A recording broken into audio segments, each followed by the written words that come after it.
প্রিয় শিক্ষার্থীরা, আজকে আসলে যে বিষয়টা নিয়ে আলোচনা করব সেটা হলো তোমাদের প্রিপোজিশন। তো এসএসসিতে তোমাদের প্রিপোজিশন থাকবে 5 মার্কস।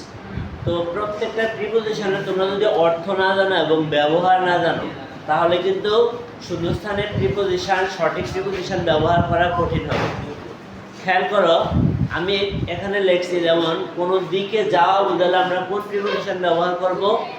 টু ব্যবহার করব। কোনো দিকে চলা বোঝালে অ্যাট হচ্ছে কোনো কিছুর দিকে তাকানো, এটা হচ্ছে অ্যাট। আর হলো ছোট সময়ের আগে অ্যাট বসে, যেমন 7টায়, 8টায়, 9টায়, 6টায়, এগুলো হবে অ্যাট।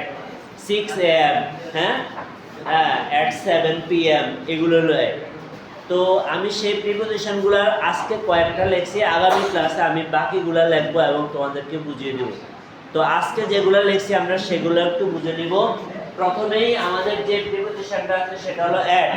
অ্যাট অর্থ কি? তুমি কোনো কিছুর দিকে যদি তাকাও তাহলে অ্যাট দেওয়া, অ্যাট ব্যবহার করবা। ধরো তুমি আমার দিকে তাকাইছো, তাহলে উই আর লুকিং অ্যাট আর রফিক স্যার। আমরা রফিক স্যারের দিকে তাকিয়ে আছি। We are looking at the white board. আমরা হোয়াইট বোর্ডের দিকে তাকিয়ে আছি। We are looking at the school. We are looking at the bird. আমরা পাখিটির দিকে তাকিয়ে আছি। বুঝছো? এর এই একটা ব্যবহার। আর একটা হলো ছোট স্থানের আগে অ্যাট বসে। কোন স্থান? ধরো তুমি বললা যে আমি খিলপাড়ায় থাকি, তো আরেকটা হলো, আরেকজন বললো আমি কুমিল্লায় থাকি। তো কোনটা বড়?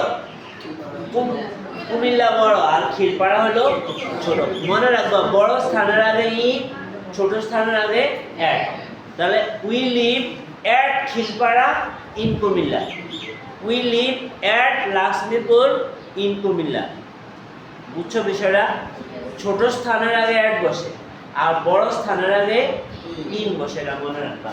আর হলো তে, দিকেতে, ছোট স্থানের পূর্বে, বুঝে গেলাম। তারপরে ইন। ইন অর্থ মধ্যে। আমরা কি সবাই ক্লাসের মধ্যে আছি না? We are. তাহলে we are in a classroom অথবা we are in the classroom. হ্যাঁ, এইরকম। আরেকটা হলো তুমি এমন জায়গায় আসো যেটাতে হাঁটা চলা করা যায়, এটার আগে ইন দিতে পারবা। বুঝছো? আর তুমি এমন জায়গায় আসো যেটাতে তুমি হাঁটতে চলতে পারো না, এটা হবে অ্যাট। ধরো তুমি বাসের ভিতরে আসো, তো বাসের ভিতরে তুমি হাঁটতে পারবা, এবার অ্যাট দ্য বাস। আর তুমি স্কুলে আসো, স্কুলে তো হাঁটতে পারবা, ইন দ্য স্কুল। ক্লিয়ার? এটা খেয়াল রাখবা। এবার আসো ভিতরে মাস ও বছরের পূর্বে ইন বসে। জানুয়ারি মাসে তোমার জন্ম, তাহলে I was born in January, in. এবার তুমি বলো আমি 2018 সালে আমার জন্ম, তাহলে এটাও in 2018। I was born in 2008. বুঝছো? এখানে যদি বছরও থাকে, মাসও থাকে, তাহলে একটা ইন দিবা, দুইটা ইন দেওয়ার দরকার নাই। ইন জানুয়ারি 2018, ইন জানুয়ারি 2018, দুইবার ইন ইন দেওয়ার প্রয়োজন নাই। তারপর আসো আপ অর্থ উপরে। আপ অর্থ কি? এই আপ সাধারণত কবিতার মধ্যে ব্যবহার হয়, লাইনে খুব একটা হয় না। তবে আপ অর্থ কি? উপরে। Up the sky, up the tree, গাছের উপরে। বুঝছো? এরকম আরেকটা আছে কি? আপন। এইটা আপন। আপ আর আপন একই। আল্লাহ আমাদের উপর কি করেন? দয়া করেন। আল্লাহ ব্লেস আপন আস। আল্লাহ ব্লেস। এখন তুমি যদি অন দাও তাও হবে, আল্লাহ ব্লেস অন আস। আল্লাহ আমাদের উপর কি করেন? আশীর্বাদ করেন, দোয়া করেন। তারপরে আসো টু। টু অর্থ কি? তুমি প্রতি মানে দিকে। তুমি কোন দিকে যাচ্ছ? বাজারের দিকে যাচ্ছ, স্কুলের দিকে আসতেছ। এই যে coming to school, going to school, going to Lakshmipur বাজার আছে না, গোয়িং টু ঢাকা। আবার বললাম কি? সামিয়া তুমি আমার কাছে এসো, তাহলে সামিয়া কাম টু মি, আমার কাছে কাম টু মি। তাহলে আমরা এই যে কাছে অর্থ কি করলাম? হ্যাঁ, টু আমরা ব্যবহার করব। তারপরে আসো বাই। বাই অর্থ কি? বাই অর্থ দ্বারা, ব্যক্তির দ্বারা। হ্যাঁ, জুমারে বলতেছে যে আমি আমার রফিক স্যারের দিয়ে আমি কাজটা করব, এটা হবে বাই রফিক স্যার। বুঝছো? এখন তুমি যদি বলো আমি লাঠি দ্বারাই কাজটা করছি, সাপটা মারছি, এটা আবার বাই হবে না, এটা হবে উই। বস্তুর দ্বারা যদি কোনো কাজ হয় তাহলে হবে উই। আমরা কি কলম দ্বারা লিখি না? তো কলম কি ব্যক্তি, বস্তু, তাহলে we write with pen, we write by pen যদি বলো তাহলে ভুল হবে। বাই বাই এসে ব্যক্তির দ্বারা হলে বাই ব্যবহার করবে, এই একটা। তারপরে কি বাই হলো পাশে, হ্যাঁ কি আছে, পূর্ণ বই আছে কার কাছে, হাসানের পাশে, পূর্ণ সিটস বাই হাসান, পূর্ণ সিটস বাই হাসান। আবার আরেকজন বলতেছে স্যার আমি তো জানালার পাশে বসে আছি, আমি জানালার পাশে, I am sitting by the window, I am sitting by the, তাহলে I am sitting by my mother, আমি আমার মায়ের পাশে, আমি আমার মায়ের পাশে বসে আছি, I am sitting by my mother. বুঝছো? তাহলে কোনো কিছুর পাশে, কারো পাশে, এগুলো হবে বাই। বুঝছো তো? আর একটা হলো বাই হলো ব্যক্তির দ্বারা, তুমি একজন লোকের দিয়ে এই স্কুলের মাঠটা পরিষ্কার করছো, এটা হবে by a man. I cleaned the field by a man, আমি মাঠটা পরিষ্কার করালাম বা একজন মানুষের দ্বারা। তারপরে আসো বাই অর্থ পাশে বললাম, আর বাই অর্থ অনুসারে। আমি বললাম যে আমার কথা অনুসারে কাজ করতে হবে তোমাদের, আমার আদেশ অনুসারে তোমাকে কাজ করতে হবে। You have to work by my order, you have to work, তোমাকে কাজ করতে হবে আমার আদেশ অনুসারে, বাই মাই অর্ডার। বুঝছো?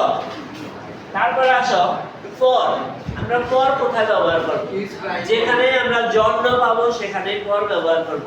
তুমি বললা যে আমরা স্যার আমরা তো ভালো ফলাফলের জন্য কঠোর পরিশ্রম করি, তাহলে কি হবে, we work hard for a good result, ভালো ফলাফলের জন্য। এরপরে তুমি স্যার আমি এই মেয়েটার জন্য জীবন দিয়ে দেবো, হ্যাঁ, I sacrifice my life for this girl, এই মেয়েটার জন্য, ঠিক আছে, আমি দেশের জন্য জীবন দেব, ফর দা কান্ট্রি। বুঝছো? আমি আমার মায়ের জন্য জীবন দেব, I sacrifice my life for my mother. বুঝছো? তাহলে ফর অর্থ জন্য, আবার ফর অর্থ কারণে। এখন কারণে কখন ধরো তুমি বললা কি আমি ইস্তিয়াকের জন্য কারণে কাজটা করতে পারলাম না, ইস্তিয়াকের কারণে আমি কাজটা করতে পারলাম না, তাহলে কি হবে, I could not do the work for Istiaque, ইস্তিয়াকের কারণে। এখন তুমি এখানে কারণে ফর না দিয়ে বিকজ অফ দিলে হবে, বিকজ অফ ইস্তিয়াক, ইস্তিয়াকের কারণে, বিকজ অফ অর্থ কারণে, ফর অর্থ কারণে। তারপরে আসো ফ্রম, ফ্রম অর্থ কি, হতে অথবা থেকে। তুমি বলে স্যার আমি আনন্দপুর থেকে এসেছি, কি হবে, I have come from Anandpur. বুঝছো? আবার আরেকজন বলছে আমি আনন্দপুর থেকে এসেছি, আরেকজন আমি বরিশাল থেকে এসেছি, I have come from Barisal. এরপরে আসো ফ্রম অর্থ কি, হতে অথবা থেকে, হতে অথবা থেকে। নদী থেকে আমরা মাছ পাই, পাই না, তাহলে কি হবে, we get fishes from river, from. ধান থেকে আমরা চাল পাই, তাহলে কি we get rice from paddy. ওইটার তো গম। তারপরে আসো থ্রো, থ্রো অর্থ কি, মধ্য দিয়ে অথবা মাধ্যমে, থ্রো অর্থ মধ্য দিয়ে অথবা মাধ্যমে। তোমরা কঠোর পরিশ্রমের মাধ্যমে ভালো ফলাফল করতে পারো, you can make a good result through hard labour. Through অর্থ কি, মাধ্যমে, থ্রো অর্থ কি, কঠোর পরিশ্রমের মাধ্যমে, হ্যাঁ, মাধ্যমে অথবা মধ্য দিয়ে। আবার বলতে স্যার আমাদের বাড়ির মধ্য দিয়ে একটা রাস্তা গেছে, তাহলে কি হবে, a road runs through our house, through our house. তাহলে কি হলো তোমার, ইন ব্যবহার করবে তোমার, ইন অর্থ তো বাড়ির ভিতরে, আবার মধ্য দিয়ে, আরে এর ভিতর দিয়ে একটা রাস্তা গেছে, এটা হচ্ছে থ্রু। থ্রো অর্থ মধ্য দিয়ে অথবা মাধ্যমে, তবে মাধ্যমে বেশি ব্যবহার হয়, হ্যাঁ, কঠোর পরিশ্রমের মাধ্যমে, এই পদ্ধতি অবলম্বনের মাধ্যমে, হ্যাঁ, তাহলে এগুলো আমরা থ্রো ব্যবহার করব। আর অফ, অফ কোথায় ব্যবহার করব, যদি কোনো নামের শেষে অতিরিক্ত র থাকে, নামের শেষে অতিরিক্ত র থাকে, তাহলে আমরা কি ব্যবহার করব, অফ ব্যবহার করব। ধরো কি হলো, এটা হলো তোমার এই কি না জানি রাফির কলম, এটা কার কলম? ওর নাম তো আর রাফির না, ওর নাম হলো রাফি। তো রাফির শেষে অতিরিক্ত কি র আসছে না? তাহলে অফ রাফি। হ্যাঁ হ্যাঁ, the pen is of Rafi, অথবা it is Rafi's pen. Apostrophe S দিলে র এর উচ্চারণ হয়ে যায়। হ্যাঁ, আমাদের স্কুলের নাম, আমাদের স্কুলের শেষে র আছে না স্কুলে, তাহলে the name of our school. রাজশাহীর আম, রাজশাহী শেষে র চলে আসবে না, তাহলে দ্য ম্যাঙ্গো অফ রাজশাহী। বুঝছো? এই হলো র।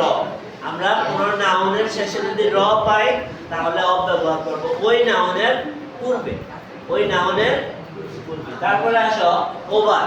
ওভার একটু ফাঁক রাখা যদি উপরে হয়, ধরো এটা হলো ঘরের চাল আর এখানে ধরো একটা কিছু আছে, তাহলে এটা হবে ওভার আওয়ার হাউস।